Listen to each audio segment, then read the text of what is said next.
La vida es 90 y 10. 10% lo que te pasa y 90% cómo te la tomas. Esta soy yo, Mariana. De pequeña siempre fui una niña muy feliz. Me gustaba mucho disfrazarme, aunque a veces también era un poquito exhibicionista.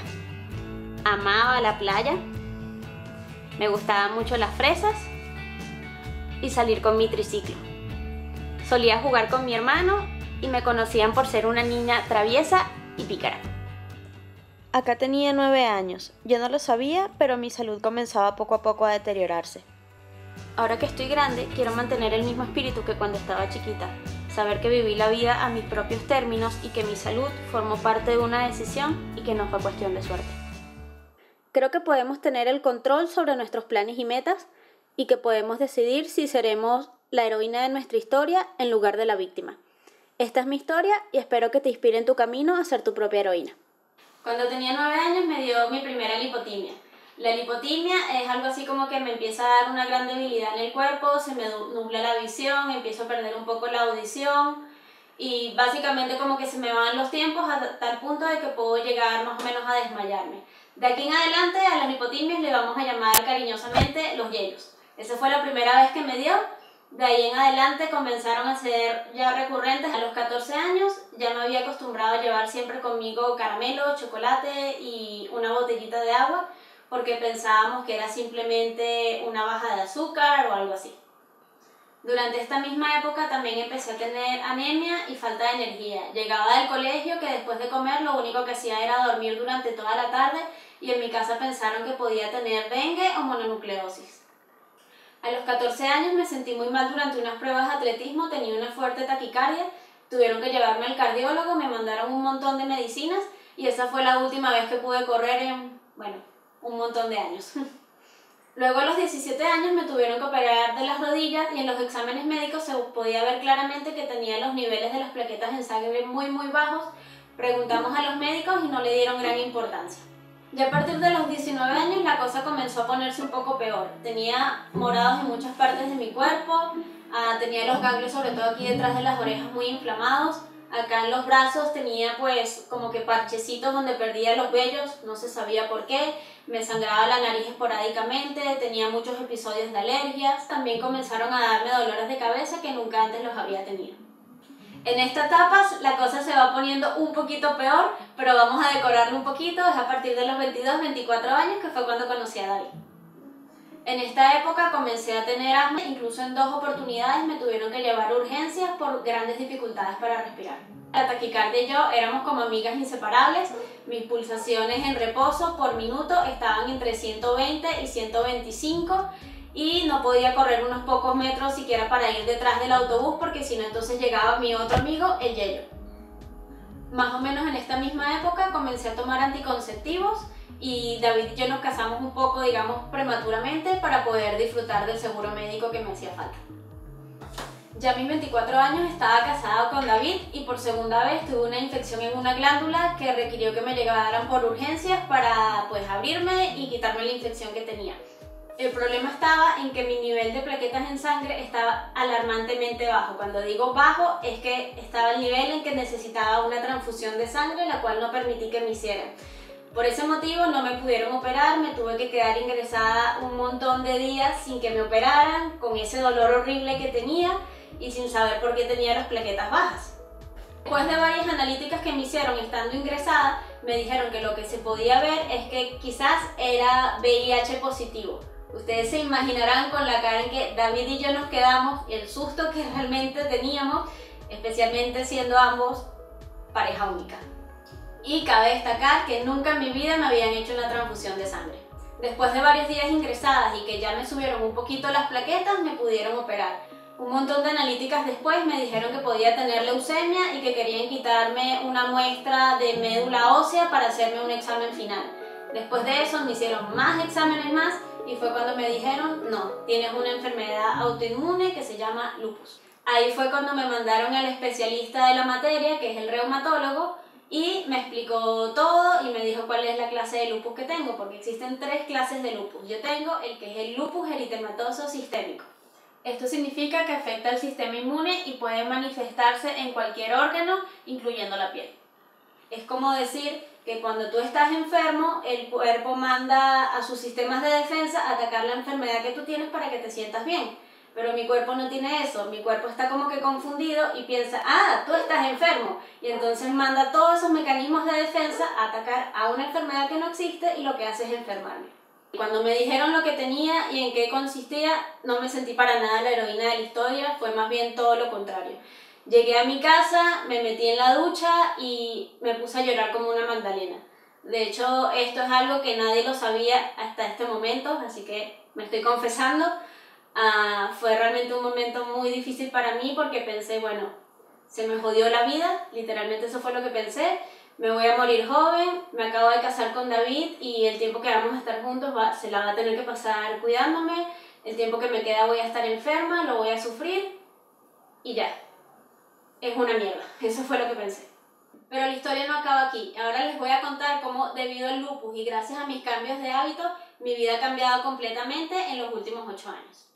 Para ese momento sufría de lipotimias, taquicardia, plaquetopenia, que son las plaquetas bajas, anemia, deficiencia de vitamina B12 y ácido fólico, tenía el colesterol alto, vértigo, síndrome de Raynaud, dolores articulares, asma, tos crónica, problemas para dormir y, como era de esperarse, fatiga. Esta es mi historia vegana y a la vez mi historia de salud, que en mi caso particular van completamente ligadas, es imposible desvincularlas. No te van a dar un diploma de mejor vegano del año por hacerte vegano de un día para otro, y sino que lo diga yo, que realmente nunca me propuse ser vegana, menos en ese momento de la historia en que me diagnosticaron lupus, y al final me tomó unos 6-7 años en volverme vegana. Entonces, aquí va mi historia de cómo con el cambio de alimentación fui derrotando al lupus. Para el momento en que me diagnosticaron de lupus tenía que tomar un montón de pastillas. Tomaba creo que 14 pastillas al día, de los cuales 6 eran vitaminas porque tenía anemia. Para que se hagan una idea, este es el pastillero que compré.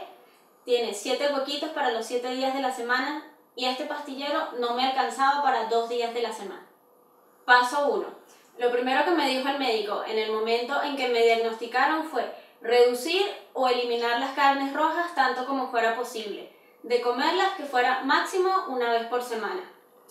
La alfalfa queda completamente eliminada de la alimentación por ser muy alta en estrógenos, que es la misma sustancia que tienen las pastillas anticonceptivas. Confesión, las dejé después. Y lo otro que me recomendó fue reducir tanto como pudiera los azúcares y alimentos procesados, que para en ese momento yo consumía todo eso.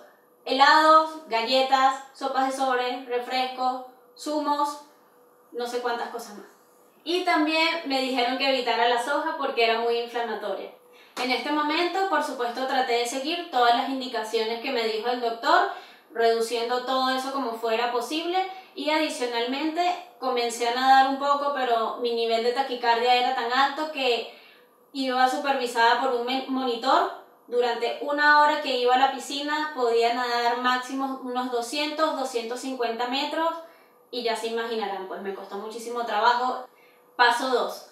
Meses después me di cuenta de que mi salud seguía sin mejorar y decidí eliminar de mi alimentación las carnes rojas y los anticonceptivos. Ya para el 2012 mis dolores de cabeza se volvieron jaquecas, de esos que te dejan tumbado todo el día en la cama con vómitos sin poderte levantar, y me pasaba de unas 8 a 9 veces al mes en promedio.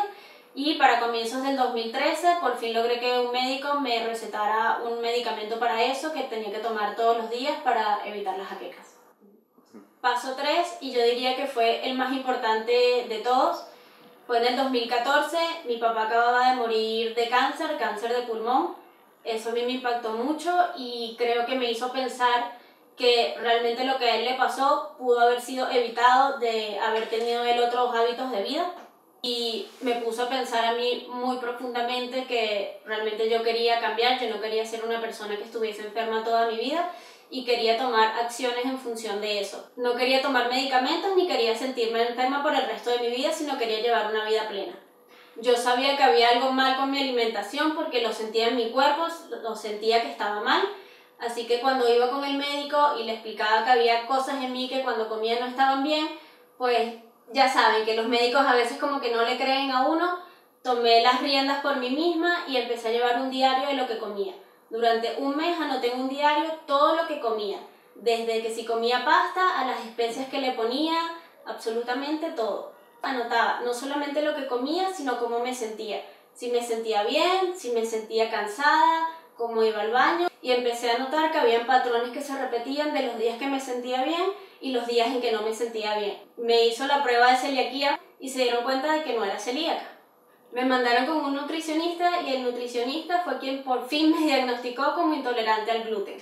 También decidí en ese mismo momento hacerme pescetariana, que fue básicamente que eliminé de mi alimentación lo que me quedaba de otras carnes blancas como sería el pavo y el pollo, porque las carnes rojas ya las había eliminado. Definitivamente el 2014 fue un año que a mí me marcó muchísimo, fue el año de las grandes decisiones y no me arrepiento de haberlas tomado, porque gracias a esos cambios de alimentación mi salud mejoró muchísimo. Ese año mi taquicardia se empezó a reducir, a finales de año ya me declararon libre de taquicardia, por así decirlo, y a partir del siguiente año comencé a correr. Ya para el 2016 estaba parcialmente vegana y ese año en noviembre fue la última vez que comí pavo en Thanksgiving y después de eso fue cuando decidí hacerme vegana. Y bueno, cabe destacar que para ese momento me sentía mejor que nunca, tanto anímicamente como en salud y como en todo. Los lácteos y los huevos decidí eliminarlos de mi alimentación, aparte de por cuestiones de ética y sostenibilidad, porque me di cuenta de que mi cuerpo no los asimilaba bien, me salía una urticaria terrible cuando los comía. El año pasado, en el 2017, empecé a correr con muchas más ganas que nunca y para agosto hice mi primera carrera de 3 kilómetros y para septiembre hice una de 5 kilómetros.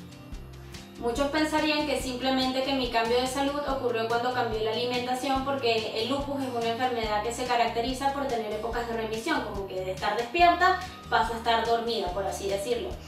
Ahora, en septiembre del año pasado fui a comer en un lugar sin gluten, pregunté sobre los alergenos, varias de las cosas que me interesaban me dijeron que eran veganas, me emocioné, pedí un montón de cosas, las cuales, lo confieso, estaban buenísimas. Lo que me dicen, no, pero es que lo que te acabas de comer no es vegano. Tiene mantequilla, tiene huevos y tiene leche. Casi que me dio un infarto cuando me dijo eso y pensé, bueno, Mariana, tranquila, cálmate, no va a pasar nada. Pasaron un par de horas y me empezó a salir esta irritación por el cuerpo. Me bañé pensando que se me iba a quitar, pero al cabo del rato estaba cada vez peor, peor y peor. Se fue extendiendo por todo el cuerpo, tuve que ir a urgencias, me mandaron unos medicamentos muy fuertes. Se alivió por un rato y luego tuve que volver a urgencias porque no solamente se volvió a extender por todo mi cuerpo, sino por la cara. Para mí esto dejó más que claro que no se trata de que la enfermedad esté dormida o despierta, sino que realmente la alimentación tiene mucho, pero muchísimo que ver. Ya se habrán dado cuenta que mis últimos 7, 8 años más o menos han sido toda una montaña rusa. Empecé por un camino en el que estaba enferma y me sentía terrible pensando que me iba a morir enferma y que me iba a morir joven. Y ahora estoy sintiéndome mejor que nunca y este 2018 tengo varias cosas que quiero lograr. La primera es que mi enfermedad ha estado en remisión por un tiempo y ya hablé con mi doctor. Si todo sigue como va, a partir de septiembre podré dejar la única pastillita que sigo tomando y eso me tiene muy feliz. De 14 pastillas diarias a ninguna, 0. Y para ser mi propia heroína quiero cumplir alguna meta que usualmente la gente pensaría que era imposible para alguien como yo. Tengo 3, vamos a ver cuál hago. Una sería hacer el Camino de Santiago, que esa sería un poco como que premio de consolación, porque hay otras 2 que les doy más prioridad, que sería hacer una maratón o si no, hacer media maratón. Y mi última meta del año, y esta es la más importante, estoy comenzando a estudiar nutrición y dietética, porque ya saben que un héroe o una heroína no se salva a sí mismo solamente, sino la idea es salvar a otras personas. Y la verdad es que hubieron muchas personas implicadas en ayudarme a mí y yo pienso que yo puedo hacer lo mismo por otras personas, en ayudarles a mejorar su calidad de vida. Y recuerda que si tú tienes una enfermedad crónica o tienes a alguien cercano que la tenga, no estás solo. No te dejes ganar por tu mente creyendo que eres la víctima. El poder está en ti mismo, gana esa batalla. Y para resumir, cómo pasé de tomar 14 medicinas a tomar una y en unos meses ninguna. Llevo una alimentación vegana saludable. Con esto quiero decir que evito a toda costa los alimentos procesados, cargados en azúcar y refrescos. Evito también las bebidas alcohólicas y procuro que mi alimentación venga mayormente de alimentos enteros. Periódicamente me hago mis analíticas de sangre para chequear que todo esté bien, incluyendo la vitamina B12. no es juego. Y sobre todo, quiérete a ti misma, escucha tu cuerpo y cuídalo, que es el único que tienes. Y recuerda que tú tampoco eres la víctima. Y sonríe, que la vida es muy bonita.